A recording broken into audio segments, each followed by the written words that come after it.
Thank you very much, Madam Chairperson. Thank you for having me here today. It is a real pleasure and honor to be here to participate in this wonderful panel about the role of interfaith dialogue in peace building and empowering women. I really highly recommend the work of Peace Island Institute because they do a good job, and then I believe that they truly healer and peacemaker, because Peace Island Institute, they promote peace, and then now they bring us together to promote this interfaith dialogue. It is really very important to talk about our belief, because belief tied to our culture, and then believe or not, tied to how we behave in our everyday lives. 2011, I was invited to speak among the women who promote peace in Washington, D.C. They asked me to talk about healing, how I overcome the genocide, wounded or legacy, because I survived the genocide in Rwanda. So I had my Bible. I'm a Catholic Christian. I had my Bible, and then my Bible had with me. It's my mom's Bible, actually. So after they killed her, I picked up the Bible. I guided the Bible for my guidance. So, and then when I spoke, I showed them the Bible. I explained to them how reading the Bible, the scripture, helped me to overcome. And then after my speaking, Reverend Pastor came to me. He said, "Hey, I didn't know that Catholic can read the Bible." I was like, wow, okay. If a Catholic can't read the Bible, so who can read the Bible? When you have a prejudice, your work is limited. You can't empower people when you have a negative thought about their religion, about their beliefs. In order to empower people, we have to take out, to remove in our thinking, in our behavior, the negative approach to whoever believes differently from what we believe. I was born and grew up in Rwanda. I remember when I was jumping over the body of the people, I never thought that I would survive. During the genocide in 1994, I lost my parents. My grandparents were killed. My uncle, my cousin, my auntie, they were all killed. They cut them with machetes. And my big sister, she was raped. And then after raping her, they killed her. So when I was jumping over the body of the people at that time, I never thought that I would survive, but I committed a vow. I told God, Lord, if you save my life and I survive, I will do everything in my ability to help the survivors. So that's why I chose to start business. My dream before was to get a PhD in mathematics because I'm good in math and science. I was thinking that I will get a PhD in math and then invent something like other scientific invents. Invent something a student will learn about. I will name my name Marie Claudine Mukamabano. I was believing that that really happened. But during the genocide, I switched my dream. I said, I will go to start business in order to help survivors, orphans. So I established an organization called Why Do I Exist? Why Do I Exist.org. I believe that my existence is to praise God and to help other people. I promote peace. 2009, I was doing research, trying to see how I can help my people in Rwanda to understand the importance of forgiveness. And then I saw some people misinterpret forgiveness. They think that to forgive is to give a right to somebody who did wrong to you, thinking that they have a right. Forgiveness, it helps you to heal. Forgiveness helps you to move ahead in your everyday life. Forgiveness helps you to overcome the barrier to judge everybody you meet. That's why I forgive my Catholic faith, because many people were died in the churches. Christian killed a Christian during my time in Rwanda, during the genocide in Rwanda. I hosted International Day for Peace, UN's International Day for Peace at Columbia University, 2011, because I believe in promoting peace. I experienced it, how it looks like when there is no peace. I remember one day I was inviting these people to come to peace event. I was hosting in Newark, raising the flag of Rwanda as a symbol of peace, healing, resilience, and forgiveness to heal other follower survivors. This person, when I was inviting him, he told me, I didn't know that an individual can promote peace. I thought the celebration of UN is International Day for Peace. It's only for United Nations. It's not for other people. I was like, wow. Who do you think can promote peace? We all need peace in order to move ahead in our everyday life.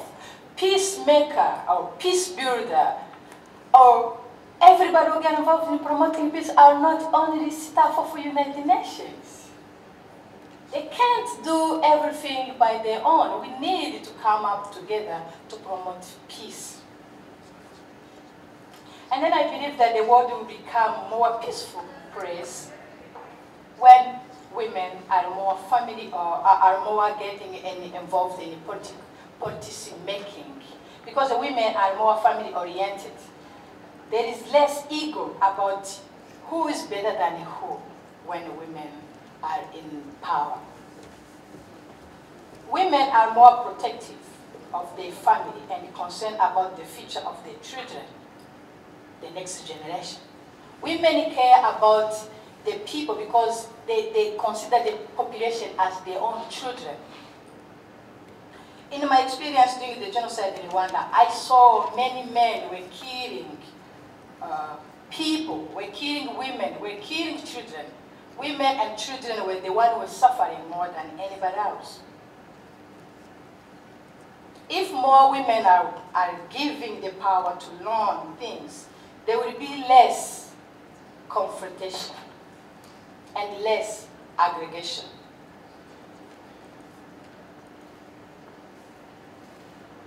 We are seeing these things going on in Africa where women are head of states, such as Liberia, where they have a former president, Her Excellency Elena Johnson. We all know that she recently won a Nobel Peace Prize. If we have more women in a leadership position, and more women in the presidency, we will have a more Nobel Peace Prize. We saw that in Malawi. Malawi has another female president.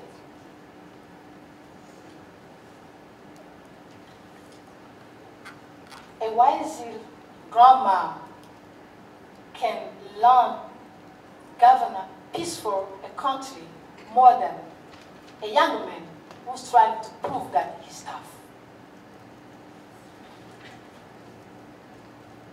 Because the women are natural protected. They said behind a stronger man there is always a stronger woman. But let me ask you, who is behind of a strong woman? Nobody. This is why we girls and women should work together and build a business networking where we can network, learn, and help each other. Understanding our problems and challenges that are big steps of our moving forward actions, initiative, as well as our efforts to achieve our goals and make our dreams become a reality. Because we are the ones who know better our problems and challenges than anybody else.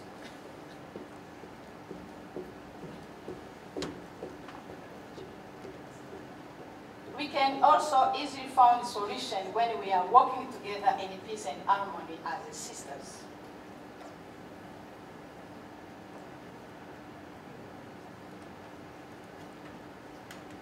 My brother and sisters, we all know that nothing can compare to the hard working of our beloved mother. There is nothing we can pay them in return to the hard working and investment in our lives.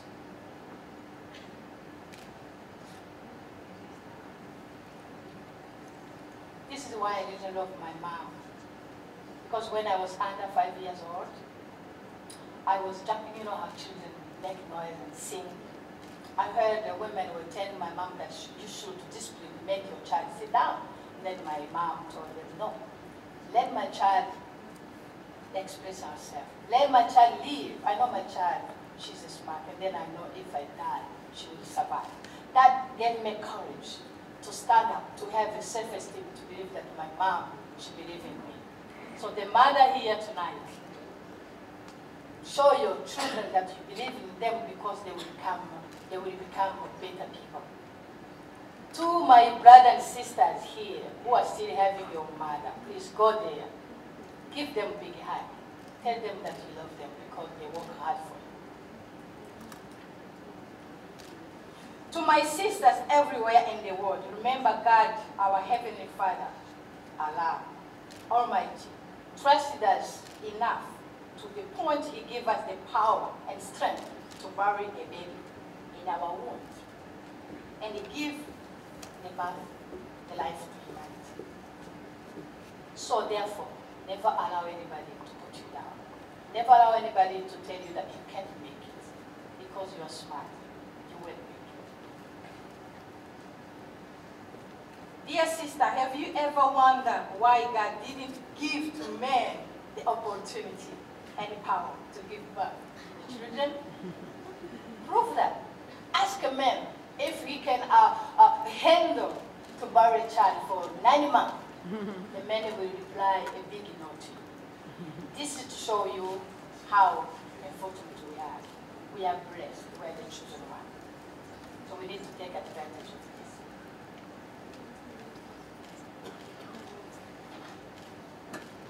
I have a gaseke. It's called Peace Basket. Women in my country, they sit down together and make peace. Women, they make this peace basket. That's why they call it peace and harmony. To empower each other, to work together. Because there is a powerful energy when sisters work together in sisterhood. You can find this at Macy's. I'm going to quote the quotation from Macy's CEO, Terry, said. He said that he was shocked and to see the quality of this basket, and then he agreed to sell this basket at Macy's just to give opportunity to the women, to empower them. This was not about a gift. This was not a donation. This was not about this was about putting women to work. Women who have been impacted, lost their families, their husbands, their sons during the genocide. They had these skills, and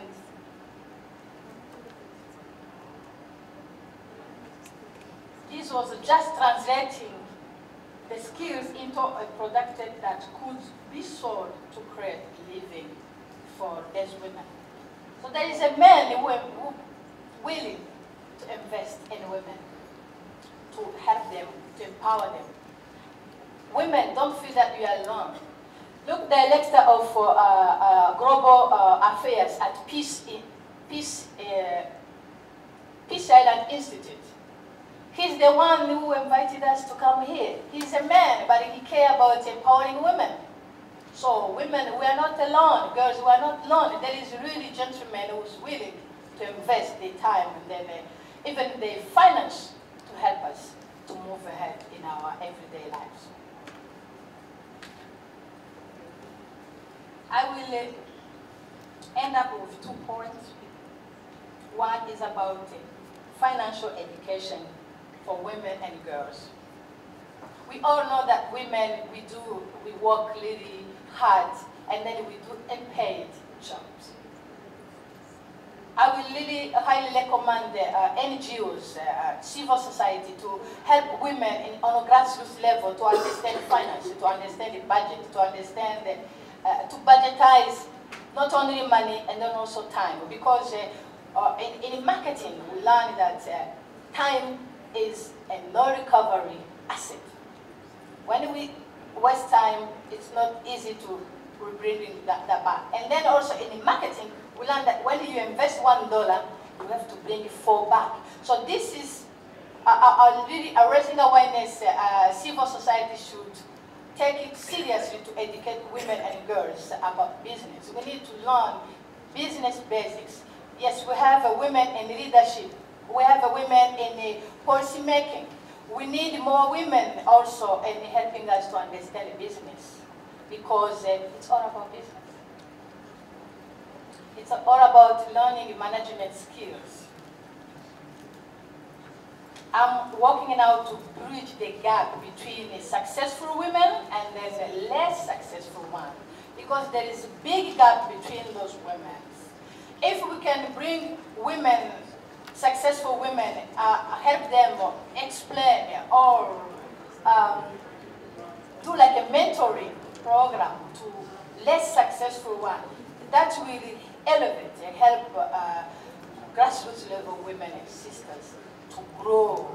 Because the successful women who are there, they can come share with us the experience, what they face, the challenges they face. That will help us to overcome those challenges and then move ahead in whatever dreams we have in our lives. I will tell you the story of this little girl in my country. She survived the genocide. She's 22 years old. She's living with her siblings, 5 kids. She's the one who's taking care of them. This is the case of many orphans in my country. We have more than 1 million orphans there. So she refused to go back to school because she sees that there is too much need in helping her siblings. She dropped out from the school on 6th grade. Her brother dropped out from school on 5th grade. They didn't even finish elementary school. She's now trying to see how she can do like a vocation training to empower her, to see how she can help her siblings. This is to show you how women and girls, they have a big heart for humanity. They care more than, I'm sorry brothers and you are here, they care, sisters care more than brothers. I invite everybody to our event at CSW. I had the previous panel was talking about CSW. We will host a panel discussion about empowering women by using social media, entrepreneurship to stop violence against them much more. Thank you very much for having me here. It is really a pleasure and honor to be with all of these wonderful people. God bless you.